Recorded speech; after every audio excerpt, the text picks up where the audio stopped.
ജഗന്മാതാവായിട്ടുള്ള മൂകാംബിക അമ്മയുടെ മൂകാംബിക അഷ്ടകത്തെക്കുറിച്ച് അതിൻ്റെ ആദ്യത്തെ 4 വരി കേട്ടാലോ? അതിൻ്റെ അർത്ഥം മനസ്സിലാക്കിയാലോ?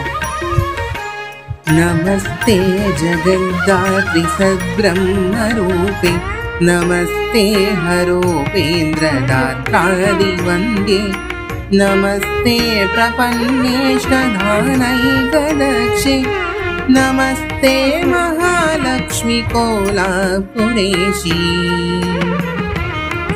കൊല്ലൂർ അഥവാ കോലാപുര ദേവതയായിട്ടുള്ള മഹാലക്ഷ്മിക്ക് നമസ്കാരം. പ്രപഞ്ച മാതാവിന് നമസ്കാരം. അസ്തിത്വത്തിന്റെ സത്ത ശിവൻ, ഇന്ദ്രൻ, ബ്രഹ്മാവ് എന്നിവരാൽ ആദരിക്കപ്പെട്ടിട്ടുള്ള ജഗത് കാരുണിക്ക് നമസ്കാരം. ശരണപ്പെട്ട ഭക്തരുടെ ആഗ്രഹങ്ങൾ നിറവേറ്റുന്നവൾക്ക് നമസ്കാരം. ആദ്യം തന്നെ നമ്മൾ ഈ ശ്ലോകം ചൊല്ലുന്നത് അമ്മയ്ക്ക് കോടാനുകോടി നമസ്കാരം അർപ്പിച്ചുകൊണ്ടാണ്. ബാക്കി അടുത്ത വീഡിയോയിൽ കാണാം.